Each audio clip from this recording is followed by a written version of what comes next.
اقبال علیہ رحمہ نے کہا تھا، سید حجویر مخدوم امم، مرقد او پیر سنجر را حرم، خاک پنجاب از دم او زندہ گشت۔ پنجاب کی دھرتی کو جو ایمان کا چراغاں نصیب ہوا تو اس پاکیزہ وجود سے نصیب ہوا ہے۔ صبح ما از مہر او تابندہ گشت، ہماری صبح اس سورج کے طلوع ہونے سے ہوئی ہے، ورنہ تو اندھیری رات تھی۔ ایمان کا چراغاں ہمارے سینے میں ہوا ہے تو اس پاکیزہ وجود کی وجہ سے ہوا ہے۔ تو یہ صوفیاء تھے جنہوں نے اپنے وطن مالوف چھوڑے، اپنی بستیاں چھوڑی، سمرقند، بخارا جیسی سرزمین، وہ سرزمین کہ جو آماجگاہ تھی، خوبصورتیوں کا اور جمالیاتی مرکز تھے، اور وہ خوبصورت علاقے چھوڑے، غزنی سے چل کے آئے، شہر مدینہ چھوڑا، حضور کی ہمسائیگی چھوڑ کر کے آ کے ویران ٹبوں پہ بیٹھ گئے اور وہیں شمع اسلام روشن کی، اور پھر ان کے دم سے چراغاں ہوا اور اسلام کا نور پھیلا۔ تو ہم اگر صائب مزاج ہوں گے تو ہم کبھی بھی احسان فراموش نہیں ہوں گے، ان بزرگوں کے شکر گزار ہوں گے کہ اگر یہ یہاں آئے نہ ہوتے تو آج ہماری پیشانی بھی کسی پتھر کے آگے سجدہ ریز ہوتی۔ لیکن ان بزرگوں نے ہمارے آباء و اجداد کو اسلام دیا، ہمارے آباء و اجداد کو دین سکھایا، ان کے سینے میں چراغاں کیا حقیقت کا، اور سارے اندھیرے ختم کیے۔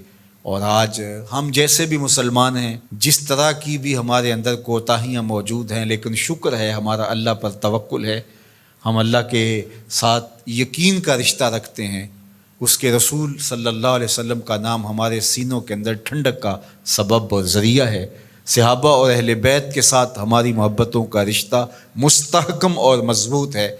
تو یہ ان پاک باز ہستیوں کی محنتوں کا ثمرہ ہے جو نصیب ہوا، اور آج ہم ان بزرگوں کے حضور اپنی عقیدتوں کا خراج پیش کرتے ہیں اور اپنی محبتوں کا نذرانہ پیش کرتے ہیں۔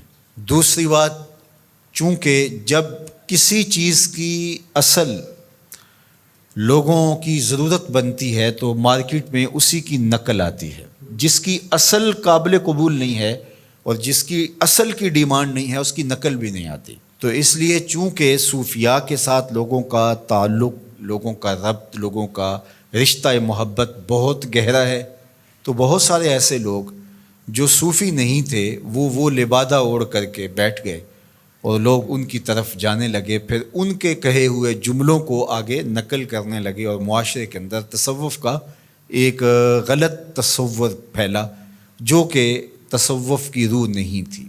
سب سے پہلے یہ سمجھیں کہ تصوف اسلام سے متوازی کوئی نظام نہیں ہے۔ اسلام کے مرتبہ احسان کو ہی تصوف کہا جاتا ہے۔ مرتبہ احسان کیا ہے؟ حضرت جبریل امین حضور کی خدمت میں حاضر ہوئے اور انہوں نے آ کے آقا کریم سے پوچھا کہ مل احسان، حضور احسان کیا ہے؟